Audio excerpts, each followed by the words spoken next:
आदरणीय दर्शकवृन्द नमस्कार। AP talk टाइममा स्वागत छ। म निरज राज जोशी। करिब 8 महिना लामो रस्साकस्सीपछि नेकपा एमाले फेरि एकीकृत भएको छ, एकताबद्ध भएको छ। हिजो बसेको स्थायी कमिटीको बैठकले नेकपा एमालेलाई एकताबद्ध गरेर अगाडि लिएर जाने निर्णय भएको छ र त्यो एउटा जेस्चर नेकपा एमाले पछिल्लो समयमा दिएको छ। तर नेकपा एमालेकै विषयमा विश्लेषण गर्ने हो भने नेकपा एमाले फुटेको पनि छ। हिजो 15 वर्षसम्म पार्टीको नेतृत्व गरिसकेका नेता, प्रधानमन्त्री भइसकेका नेता र वरिष्ठ नेता दुईजनाले नेकपा एकीकृत समाजवादी नामको अर्को एउटा पार्टी पुनर्गठन या गठन गरेका छन्। यसले गर्दाखेरि नेकपा एमाले एकता भएको हो कि नेकपा एमाले फुटेको हो, यो दुईवटा अन्यल जस्तो देखिएको छ। तर नेकपा एमालेका नेताहरूले भनिरहेका छन् हैन, नेकपा एमाले एकताबद्ध भएर अब अगाडि बढ्ने हो र यो फुटेको होइन, चोइटिएको हो। आज हामी यिनै विषयसँग सम्बन्धित रहेर यो बसाइमा कुराकानी गर्नेछौँ। हामीसँग हुनुहुन्छ नेकपा एमालेका सचिव भीम आचार्य। उहाँलाई कार्यक्रममा स्वागत गर्ने अनुमति चाहन्छु। यहाँलाई स्वागत छ। धन्यवाद। मैले भने जस्तै नेकपा एमाले फुटेको हो कि नेकपा एमाले एकता भएको हो? नेकपा एमाले एकताबद्ध भएको छ। खास गरी राजनीतिक हिसाबले पार्टीको 9 राष्ट्रिय महाधिवेशनमा पारित राजनीतिक प्रतिवेदन, प्रस्ताव, नीति सिद्धान्त, दृष्टिकोण सबै चिजमा हाम्रो खासै फरक मत थिएन, केही व्यवहारिक कुराहरू बाहेक।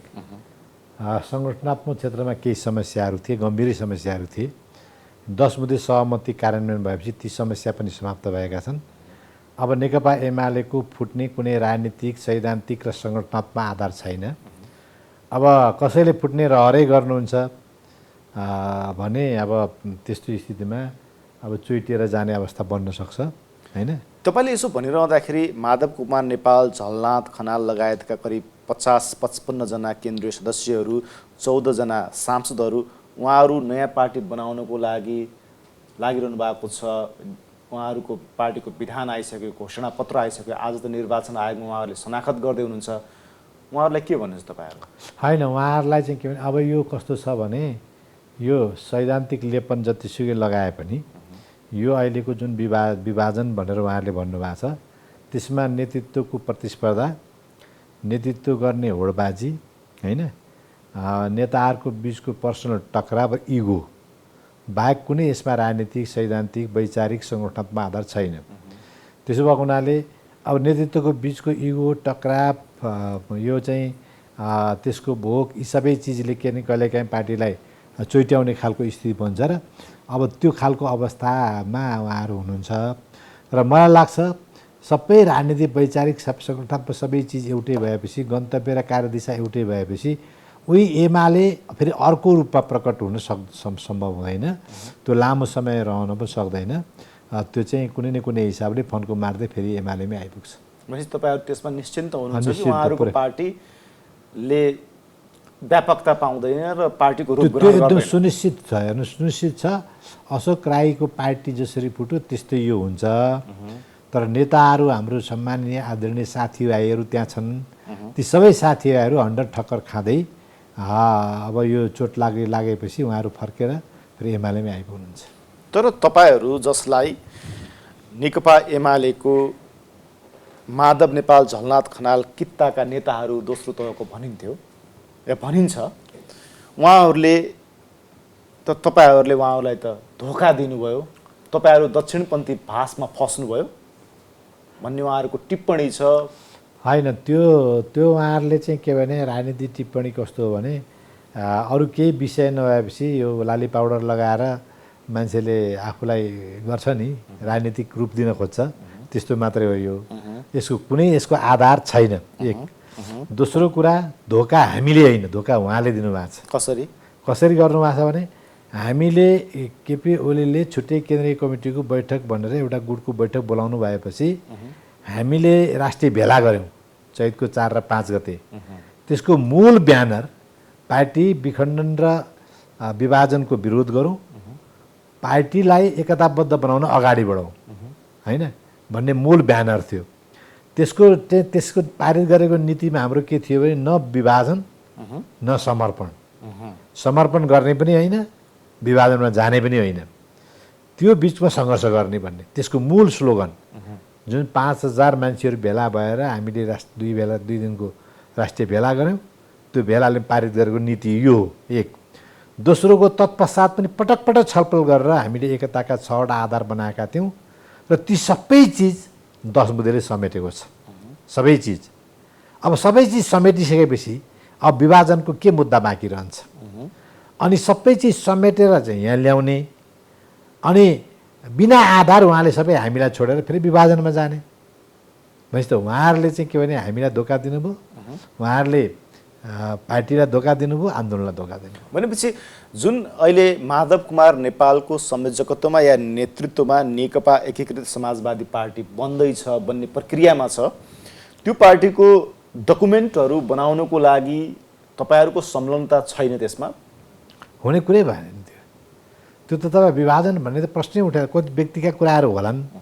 हामीले चाहिँ के भने हाम्रो जुन समूह थियो, खास गरी वैचारिक समूह हामी भन्छौँ, त्यो समूह हामी एकता ठाउँमा किन थियौँ भने एजेन्डा हाम्रो मिलेको थियो। किन सबै हामी काला काला मान्छे एक ठाउँमा, सेता सेता मान्छे एक ठाउँमा भनेर भेला भएको होइन त्यो होइन, या राम्रा राम्रा मान्छे एक ठाउँमा भएको भेला पनि होइन त्यो। राजनीतिक एजेन्डा मिलेको भएको हुनाले एक ठाउँमा हामी थियौँ। हाम्रो फुडको एजेन्डा थिएन होइन।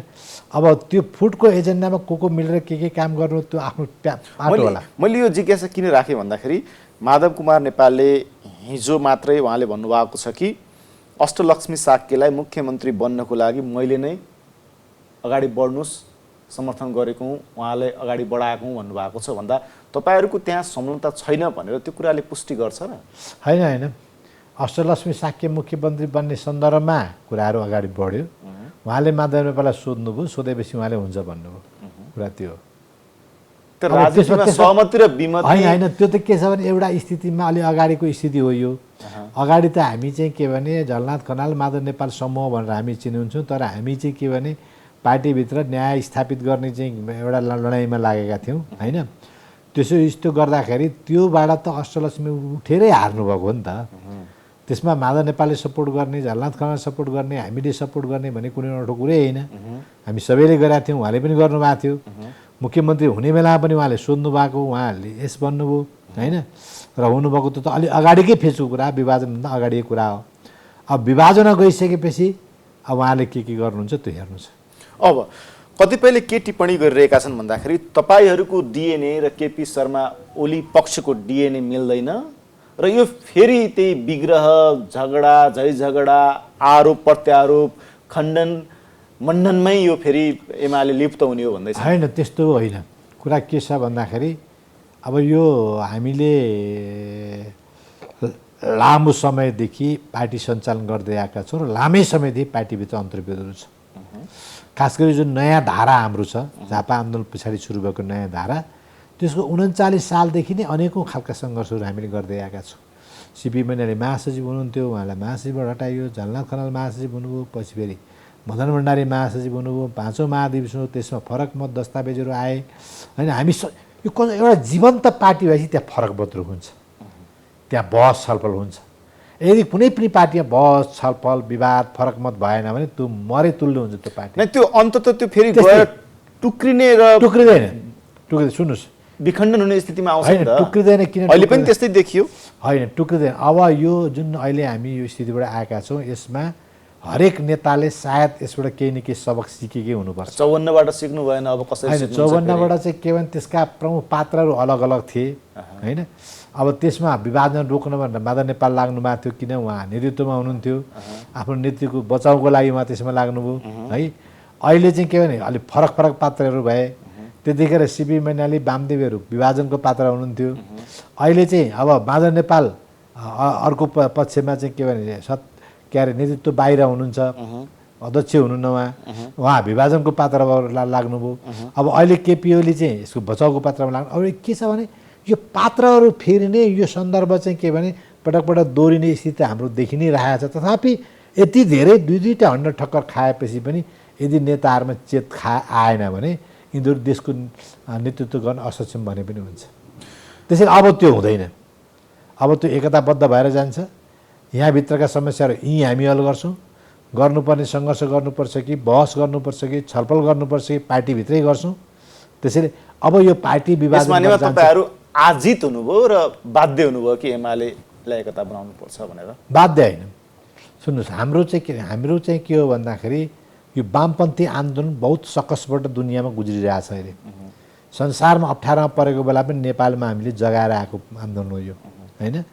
व्यक्तिका पदका आकाङ्क्षा र व्यक्तिका इगोका टकराव, होइन, को कारणले पार्टी विभाजन हुनु हुँदैन भन्ने हाम्रो मान्यता हो, दृढ मान्यता हो। किनकि तपाईँहरूले एउटा मूल नेतृत्वलाई छोडेर तपाईँहरू फेरि समाहित हुनुभएको छ, यसलाई कसरी हेर्ने? अनि नेतृत्वलाई हामीले कहाँ छोड्नु? उहाँले झलनाथ खनाल तपाईँ एउटा कुरा बुझ्नुहोस् कि हामी एमालेमै थियौँ, एमालेमै छौँ। उहाँहरू झलनाथ खनाल माधव नेपाल पनि एमालेमै हुनुहुन्थ्यो, होइन? अब के हो भन्दाखेरि हामीले सारा उहाँहरूसहित हाम्रो सबै भेलाले पारित गरेको आधिकारिक दस्तावेजमा हामीले चाहिँ विभाजन गर्ने होइन भनेर भनेका छौँ। आत्मसमर्पण गर्ने पनि होइन, विभाजन गर्ने पनि होइन भनेका छौँ। पार्टी एकता हाम्रो मूल नारा हो भनेर हामीले भनेका छौँ। त्यो सबै नीतिको बाब त्यसलाई छोडेर लत्याएर उहाँहरू हामीलाई छोडेर जानुभयो नि त। भनेपछि हामीले छोडेको होइन क्या, उहाँले हामीलाई छोड्नु। पछाडिको कारण पदीय लाभ र पार्टीगत नेतृत्व मात्रै थियो कि के? त्यो बाहेक अरू के देखिएको छ त अहिले? त्यो बाहेक यो त गम्भीर आरोप हो। सुन्नुहोस्, आरोप होइन, सुन्नुहोस् न, तपाईँलाई मैले एउटा के भन्छु भने अहिले चाहिँ के भन्दाखेरि राजनीतिक दृष्टिकोण काहीँ फरक छ। किन अहिले एमाले पनि 9 राष्ट्रिय महाधिवेशन पारित गरेको दस्तावेजको आधारमा आफूलाई अगाडि बढाइरहेको छ। यद्यपि व्यवहारका कुराहरू कतिपय सच्याउनु पर्ने, आलोचना गर्नुपर्ने कतिपय चिजहरू होलान्। अहिले चाहिँ के भने उहाँहरू जुन समाजवादी भनेर भन्दै हुनुहुन्छ त्यो पनि त्यही भित्र हुनुहुन्छ। कुनै नयाँ राजनीति दस्तावेज त हामीले देखेका छैन। कुनै अब यो अहिलेको चुनावी प्रतिस्पर्धाबाट गएर सरकार बनाउने, समाजवाद ल्याउने भन्दा बाहेक हतियार उठाएर जाने त उहाँको दस्तावेज त भए जस्तो लाग्दैन। या मोहन वैद्य जस्तो या चाहिँ विप्लव जस्तो पनि छैन, या नेमकिबा जस्तो निर्वाचनमा भाग लिने सरकारमा नजाने भन्ने पनि छैन, होइन? त्यसो भए सरकारमा जान त उहाँहरू हतारी नै रहनु भएको छ। भनेपछि त्यही एउटै एमालेकै कार्यदिशा, त्यही एमालेकै नीति, त्यही दृष्टिकोण अनि सङ्गठनात्मक समस्या जुन थियो त्यो पनि हामीले 10 बजेले हल गऱ्यौँ भनेपछि अब फुट्ने के को लागि त? व्यक्तिगत रहर र व्यक्तिगत कुराहरू बाहेक फुट्ने त अरू कुनै कारण त बाहेक अब केपी ओलीसित उहाँहरूका टकराव होलान्, हाम्रा पनि होलान्, होइन? उहाँको कार्यशैली कतिपय चित्त नबुझ्ने हाम्रो हुनसक्छ। आज हुनसक्ला, फेरि त्यहीँ मिलाउँला, फेरि भोलि हुनसक्ला, फेरि मिलाउँला। तर के छ भने यो त व्यक्तिगत नेतृत्वको बिचको व्यवहार मिलाउने कुरा हो नि। तर तपाईँहरू केपी शर्मा ओलीसँग अस्तिको दिनमा जसरी छलफलमा जुटिरहनु भएको थियो र अब स्थायी कमिटीबाट सम्पूर्ण कुराहरूको हल गरिन्छ भनिरहँदाखेरि माधव कुमार नेपालको एउटा सोसियल मिडियामा स्ट्याटस आयो कि तपाईँहरू दक्षिणपन्थी, विसर्जनवादी, विकृति, अन्याय र विसङ्गतिका नेतृत्वकर्ताहरूले कम्युनिस्ट आन्दोलनलाई ध्वस्त बनाउन थाले। त्यसको जगेर्नाको लागि, त्यसको रक्षाको लागि आफूले पहल कदमी लिएर नयाँ कम्युनिस्ट पार्टी अगाडि बढाउँदैछु भन्ने उहाँको छ नि। त्यो उहाँले के गर्नुहुन्छ त? अब हतियार उठाउनुहुन्छ होइन? ल, शान्तिपूर्ण ढङ्गले प्रतिस्पर्धामा जाने कार्यदिशा चाहिँ विसर्जनवादी भयो भनेपछि उहाँले हतियार उठाउनु पर्यो, सरकारमा जानु भएन, क्रान्तिको मसाल बाल्नु पर्यो, होइन? या चाहिँ सरकारमा सामेल हुने त्यो दक्षिणपन्थी बाटो लिनु भएन, अनि राजनीति नियुक्ति गर्ने दक्षिणपन्थी बाटो लिनु भएन। यही सरकार, यही सत्ता, पुँजीवादी सत्तामा संलग्न हुने, इन्भल्भ हुने किन, के हो त्यो कार्यदिशा? त्यसैले यो सबै व्यक्तिगत लाउने आक्षेपको अर्थ छैन, त्यो व्यवहार त देखिनु पर्यो। उहाँहरूको डकुमेन्ट के हो? क्रान्तिकारी डकुमेन्ट, त्यो गलत हो। हेर्नुहोस्, यो सबै लफाजी हुन्। मैले अघि भने नि तपाईँ, यो व्यक्तिगत इगो, महत्त्वाकाङ्क्षा, तुष्टि पुरा गर्नको लागि पार्टी विभाजन गर्दाखेरि केही न केही फेससेप त गर्नु पर्यो। अनि लाली पाउडर लाएर अर्कै अनुहार देखाउने बाहेक त्यसका लागि प्रयोग गरिएका शब्दका जार्गनहरू मात्रै हुन्। त्यो केही अर्थ छैन त्यसको, त्यति मात्रै हो। त्यो त्यसको माधव नेपालले मात्रै होइन कि झलनाथ खनालले पनि दिल्लीबाट उपचार हुँदै गर्दा भन्नुभएको छ कि तपाईहरूलाई मध्यपन्थले अल्झाएको भन्दै तपाईहरू मध्यपन्थको त्यो अवसरवादको संज्ञा तपाईहरूलाई दिनुभएको छ, तपाईहरू अवसरवादी भन्नु भएको छ, तपाईँले झलनाथ खनालसँग अझ नजिक भएर काम गर्नुभएको होइन होइन हो कि, तर के छ भने एजेन्डा मिल्दा नजिक एजेन्डा नमिल्दा टाढा हुन्छ। हेर्नुहोस् त्यो कुरा सवाल कस्तो हुन्छ नि, उहाँ यहाँ भएको बेला हामी लामो छलफल गऱ्यौँ, उहाँले एकताको आह्वान गरेर वक्तव्य दिनुभयो, लामो वक्तव्य दिनुभयो, त्यही बाटोमा अहिले पनि हामी हिँडिरहेछौँ उहाँले दिएको बाटोमा, होइन? तपाईँ अहिले पनि त्यो पल्टाएर हेर्न सक्नुहुन्छ। दोस्रो कुरा के छ भने हामी दिल्ली गएर उहाँलाई बिरामी उपचारको स्थिति हेर्नको लागि बुझ्नको लागि दिल्ली गएका थियौँ, त्यस सन्दर्भमा अलिअलि छलफल भयो। त्यस सन्दर्भमा ल ठिक छ तपाईँहरू गो हेड भन्नुभएको थियो उहाँले भर्खर 1-2 हप्ता अगाडि। 2 हप्ता पनि कति भयो धेरै भएको छैन धेरै, होइन? उहाँसित धेरै लामो कुरा गरेर सबै छलफल भएपछि उहाँले गो हेड भन्नुभयो। त्यसरी हामी अगाडि अब उहाँलाई कुन जादुले फेरि यो बिचमा फर्कायो भनेपछि यो एकताको लागि अनि एमालेसँगै एकताको लागि उहाँले सहमति तपाईँलाई दिल्लीमा जनाउनु भएको हो नि, एकता तपाईँ अगाडि बढ्नुहोस् भनेर भन्नुभएको। अनि त्यसपछि आएर हामीले यसलाई अगाडि बढाइयो भनेपछि फेरि 2 दिनमै कुन जादुले चाहिँ त्यहाँ उहाँलाई भेट्यो, त्यो एकदम क्रान्तिकारी जादु। अनि उहाँले भनेअनुसार उहाँले दिनुभएको वक्तव्यको आधारमा हामी अगाडि बढ्दा उहाँले गो हेड भनेको कुरामा अगाडि बढ्दाखेरि चाहिँ अवसरवादी भयो। अनि कुन जादुले उहाँलाई चटक गर्यो, जो जादु चाहिँ क्रान्तिकारी हो, म त्यो बुझ्न सकेको थिएन। त्यो गलत कुरा हेर्नुहोस्। निजी मामिला मैले किन भनिरहेको छु भने यहाँ मान्छेलाई चाहिँ भड्काउन अनेकौँ हिसाबले पार्टी विभाजन गर्न अनेकौँ शक्ति लागिरहेको म देख्छु, अनेकौँ शक्ति लागेको। तपाईँलाई प्रत्यक्ष अनुभूत हुन्छ कि तपाईँहरू शब्द जालमा मात्रै? होइन सुन्नुहोस् न, सुरुमा हामीलाई पनि बनाएको थिए मान्छेहरूले, होइन यो पार्टीमा नबसौँ, यस्तो हुन्छ त्यस्तो हुन्छ, चुनावमा सर्वसम्मत हुनुहुन्छ या आदि इत्यादि सारा चिज थियो। अब हामीले के ठानियो त भने यो आमाको दुध आफ्नो पार्टी विभाजन गर्ने अनि अर्काको आशासनमा हिँड्ने, यो आमाको दुध चुसेर नभएर बाउको घुँडो चुस्ने बाटोतिर हिँड्ने, यो कहीँ उद्धार हुने बाटो हो? हामीलाई पनि भनेको थियो हेर्नुहोस्, ल चुनावमा तपाईँ सर्वसम्मत हुनुहुन्छ, यहाँ हुनुहुन्छ, मुख्यमन्त्री हुनुहुन्छ, यो त्यो आदि इत्यादि सारा चिज थियो। त हामीले के हेरेर मुभमेन्टको हित हेर आन्दोलन, वामपन्थी आन्दोलन 40 वर्ष 50 वर्ष 45 वर्ष लगाएर निर्माण गरेको हड्डी केयर हामीले बनाएको यो आन्दोलन, अनि आफै अरू कसैको आश्वासन र गलत फहमीमा लागेर त्यसमा बन्चोर हान्ने।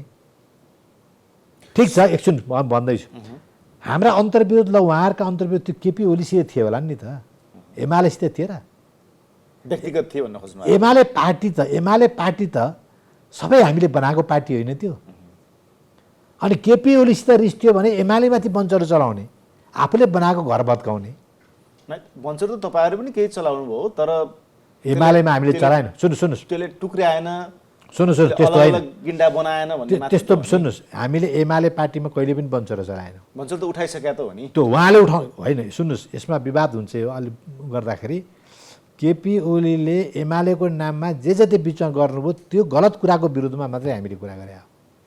एमालेमा माथि त्यो गलत प्रवृत्ति गलत निर्णयको विरुद्धमा हामी अडेका थियौँ। त्यसैलाई सच्याउनको लागि भनेर 10 बुँदै भएको हो कि होइन? अब यहाँ चाहिँ के भने एमाले पार्टी केपी ओलीसित कुनै विवाद र बहस छ भने उहाँसित गर्ने। त एमाले पार्टीले जबसम्म आफ्ना नीति कार्यक्रम सिद्धान्त फेर्दैन, जसो 9 महाधिवेशनले हामीले जे पारित गरेका छौँ त्यो चिज चाहिँ लागू भएन भने त त्यो लागू भएन भनेर यहीँ लड्नु पऱ्यो। पार्टीले त फेरा होइन नि त आफ्नो कुरा, पार्टीको त त्यही हो नि, होइन र?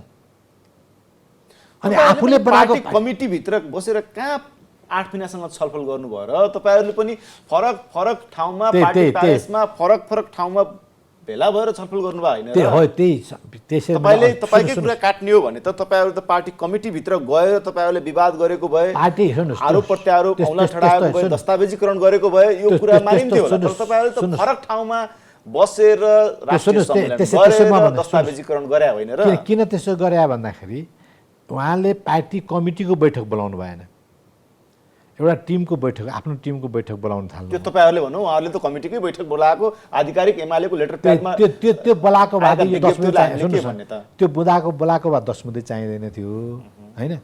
10 बुँदै हामी सबैले यो ठिक छ भनेर स्वीकारिसकेपछि त्यो होइन रहेछ भनेर बुझ्नुहोस् न तपाईँ। त्यो त स्वीकार्ने ठाउँ हामी सबै आयौँ नि त अहिले। त्यतिखेर त्यो ठिक ढङ्गले चलाएर हिँड्छ सङ्गठनात्मक ढङ्गले भन्ने त 10 बुँदैले बताएन र?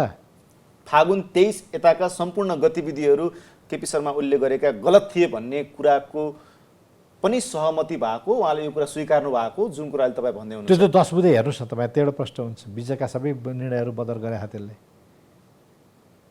त्यसले प्रश्न गर्छ। त्यसैले सुन्नुहोस् न, त्यसैले अब त्यो विगततिर धेरै म जान चाहन्न।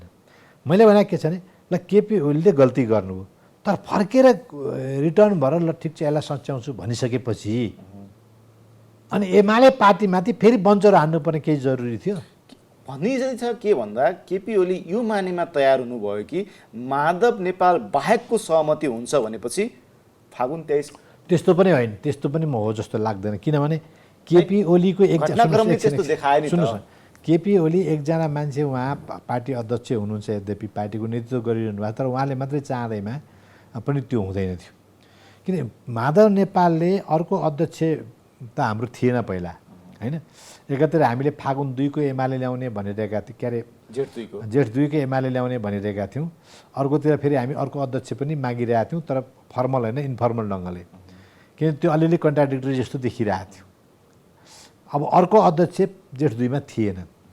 त्यसै उहाँले ती सबै चिज लफडाउन नपरेर सडकका वरिष्ठ नेता पनि त सम्मानित पद हो नि, हामीले उहाँलाई काँधमा बोकेर हिँडेकै थियौँ।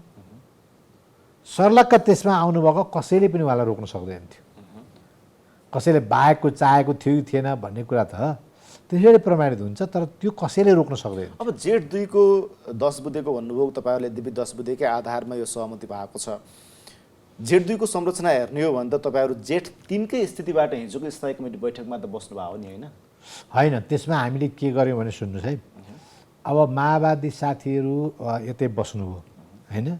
जुन एकीकरणमा आएका साथीहरू कतिपय फर्किनु भएन। अब रामबहादुर थापा लगायतका कतिपय साथीहरू हुनुहुन्छ, त्यत्रो युद्ध लडेर आएका मान्छेहरू आएपछि हामी केन्द्रीय कमिटी राख्दैनौँ, हिजो पनि हामीले भनेका थिएनौँ। तपाईँहरूले सुन्नु म भन्दैछु बैठक बसौँ, त्यसपछि उहाँहरूलाई के गर्ने त्यो सबै गरे सुन्नुहोस् छ। त्यस पछाडि चाहिँ त्यो प्रक्रिया हामीले पुर्याएकै छौँ, त्यो प्रक्रिया पुर्याएको छौँ। प्रक्रिया पुर्याउने भने हाम्रो त्यसमा इन्टरनल माइनेटिङमा के भने एउटा छुट्टै माइनेट खडा गर्ने, जो छुट्टै एमाले मात्रैको खडा गर्ने, र त्यसले चाहिँ निर्णय गरेर अनि अर्को चाहिँ समग्रमा बैठक बस्ने, बैठक समग्रमै बसौँ, तर कमसेकम चाहिँ के भने त्यो निर्णय गरेको एउटा छुट्टै माइनेट पनि होस् भन्ने पनि थियो। ती सबै प्रक्रिया हामीले पुर्याएका छौँ। त्यो माइनेटिङ भयो किन नहुनु त नि? भनेपछि अब अर्को कुरा पनि समस्या सुन्नुहोस् एकछिन, म तपाईँलाई एउटा समस्या पनि भनिदिन्छु। जस्तो के भने असारको 27 गते राति हामीले सहमति गऱ्यौँ, 10 बुँदे। 28 गते 5 बजे हामी संयुक्त बैठकमा जाने भन्ने कुरा थियो, होइन? 28 गते 5 बजे त्यो दिन अब अदालतको निर्णय भएकोले तनावको दिन सारौँ भनेर एक दिन हामीले सार्यौँ। अब माधव कमलले भोलिपल्ट के भन्नु भने 2-3 दिन सारौँ भन्नु, फेरि सारियो। त्यहाँदेखि सारौँ भन्दै हामी आइरहेका छौँ है। अब सारौँ भन्ने छुट्टिने टुक्रिने बेला अब त्यो ठाउँमा गइयो, किन त्यो सार्नुपर्ने कुनै औचित्य थिएन त्यहाँ। किन माधव नेपालको अर्को अध्यक्ष प्राप्त भइहाल्छ कि भनेर चाहिँ सङ्घर्ष गर्ने क्रममा अनावश्यक ढङ्गले बैठक सार्यौँ हामीले। त्यो कुनै आवश्यकता थिएन, त्यसको कुनै औचित्य थिएन, कुनै कारण थिएन, होइन? सार्दै ल्याइसकेपछि अन्तमा उहाँहरूले चाहिँ के गर्नु भने 14 पुगेको बैठक 10औँ बैठक भनेर अस्ति 25 गते गर्नु होइन? उहाँले फर्किनु पनि त एमालेमा।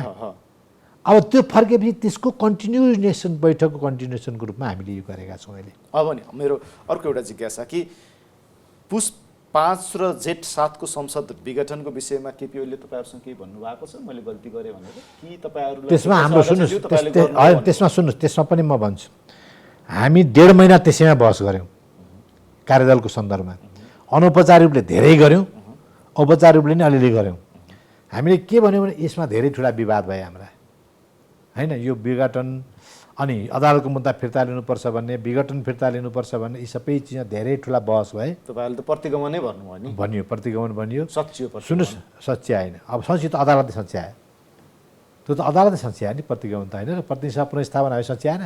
उहाँले स्वीकार्नुभयो कि होइन? त्यो चाहिँ कुरा, त्यो उहाँले आफ्नो कुरा नस्वीकार्ने, अरूले आफ्नो कुरा नस्वीकार्ने, किनकि तपाईँहरूले प्रवृत्तिगत विषय उठाइरहनु भएको छ। सुन्नुहोस्, म भन्दैछु 2 लाइनको होइन, विचारको होइन, सुन्नुहोस्, व्यक्ति र इगोको कुरा भन्दैछु, प्रवृत्तिगत कुरा मैले गराएँ नि। मैले तपाईँले भनेको कुरा बुझेँ, म तपाईँ जवाफ दिनुहोस् न। अब हामीले त्यो 1.5 महिना बहस गरेर के ठाउँमा सहमति गऱ्यौँ भने आजभन्दा अगाडि जे जति हामी विवाद सबै चिज विवादका विषयहरू छन् त्यो समयक्रममा कुनै बेला समीक्षा गरौँला। अहिले त्यसलाई थाती राख्ने होइन, त्यसलाई नउठाउने, त्यो फाइल क्लोज। त्यो विवादको फाइल अहिलेलाई क्लोज। किनभने हामी त्यो हामीले गरेका छौँ पहिला पनि। र आज सम्झौता भएपछि पार्टी एकताबद्ध भएर अगाडि बढ्ने र पार्टीका त्यस पछाडि पार्टीका नीति विधान विधि अनुसार अगाडि बढ्ने भन्ने हाम्रो सहमति हो त्यसमा। किन त्यो हामीले विगतमा पनि गरे, जस्तो हाम्रो 54 सालमा पार्टी फुट्यो नि माले एमाले, त त्यो पार्टी फुट्दा कसको कहाँ के गल्ती भएर फुट्यो भन्ने अहिलेसम्म हामीले समीक्षा गर्न सकेका छैनौँ। पार्टी एकता हुँदा नि हामीले के भन्यौँ भने यो समीक्षा अहिले सम्भव छैन, किनभने परस्पर विरोधी दृष्टिकोण थिए। भनेपछि यो पनि समीक्षा त्यसलाई हामीले के भन्यौँ भने यो समयक्रममा पछि गरौँ न, अहिले पार्टी एकताबद्ध भएर जाउँ भनेर एक गऱ्यौँ पार्टी हामीले। त्यस्तै अहिले पनि समयक्रममा ती विवादका विषयहरू समीक्षा गर्ने, हाललाई आगामी दिनमा चाहिँ पार्टी अगाडि बढ्ने कुरा मात्रै गरेर जाने भन्ने हो। अब एमाले तपाईँहरूले भनेअनुसार 10 बुँदे सहमतिको खाका र म्यान्डेट अनुसार चाहिँ एकता गऱ्यौँ भन्नुभयो। तर एमालेमा तपाईँहरू जाँदै गर्दा हिजो तपाईँहरूलाई एउटा गुट भनिरहेको थियो, त्यो गुट समाहित भएको छ। त्यो गुट अहिले नेकपा एमालेमा विलय भएको हो कि त्यो गुट सहितको एमाले भित्र जीवित रहन्छ? त्यो होइन, सुन्नुहोस्, गुट सुट केही पनि होइन। त्यो के हो भन्दाखेरि जो गलत कुराको विरुद्धमा लड्ने एउटा हाम्रो चाहिँ एउटा विचार समूह जस्तो थियो, अहिले त्यो गलत विचार त्यो विचार समूह त्यहाँभित्र जीवित रहन्छ कि रहँदैन? होइन, जीवित रहने नरहने भन्ने कुरा त्यही हिसाबले त्यही रूपमा त्यो जीवित अब रहँदैन है। किनभने इस्यु वाइज हामी अब जान्छौँ। इस्यु वाइज कुनै इस्युमा अरू हिजो अर्कोतिर भएका साथीहरूसित मेरो कुरा मिल्ला, उहाँसित म हुन सक्छु, भनेपछि घालगुल हुने भयो। अब त्यो इस्युमा गलत इस्युमा सबै गलत भनेर हामी जान्छौँ, ठिक इस्युमा ठिक भनेर हामी जान्छौँ। कुनै इस्युमा मेरो एउटा दृष्टिकोण त्यसरी हामी जान्छौँ, अर्को इस्युमा अर्को दृष्टिकोण त्यसरी हामी जान्छौँ। अन्याय भयो यहाँ भने हिजो नेकपा बन्दै गर्दाखेरि पनि घालगुल भयो। अब तर यहाँ यदि सुन्नुहोस्, यहाँ यदि कसैले अन्याय गर्यो, अन्याय भयो, मान्छेमाथि भेदभाव भयो, मान्छेमाथि चाहिँ हिजोका आग्रह पूर्वाग्रहको आदान व्यवहार गर्न थालियो भने फेरि हामी एकजुट भएर लड्छौँ।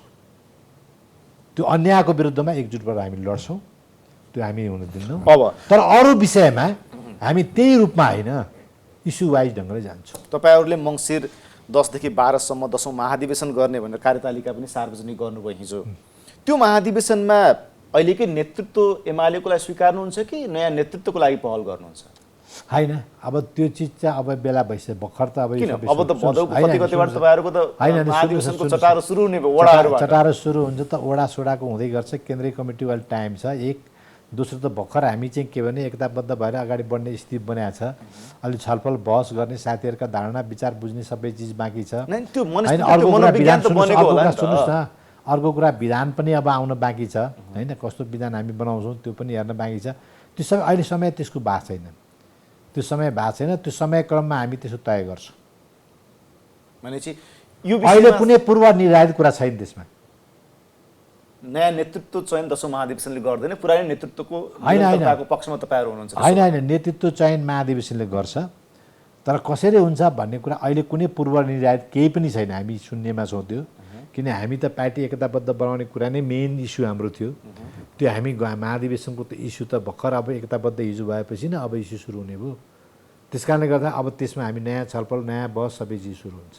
मैले यो प्रश्न किन राखेँ भन्दाखेरि 9औं महाधिवेशनमा कार्यनीति, कार्यक्रम र पार्टीको सैद्धान्तिक कुराहरू एउटा पक्षको, नेतृत्व अर्को पक्षको भयो र आज हामी यहाँ आइपुग्यौँ भनिरहँदाखेरि 10औं महाधिवेशन फेरि त्यसै हुन्छ कि भन्ने जिज्ञासा छ आम तपाईँहरूको कार्यकर्ताहरूको। अब त्यो के हुन्छ बारे भएपछि भनौँला होइन, अहिले नभइकन त्यसै अनुमानको आधारमा सबै भन्न यो मिडियामा मिल्दैन। पहिला त के मिडियामा मिल्दैन, तर अनुमान चाहिँ गर्न होइन। अनुमान त आफ्नो गर्ने कुरा आफ्नो ठाउँमा छ।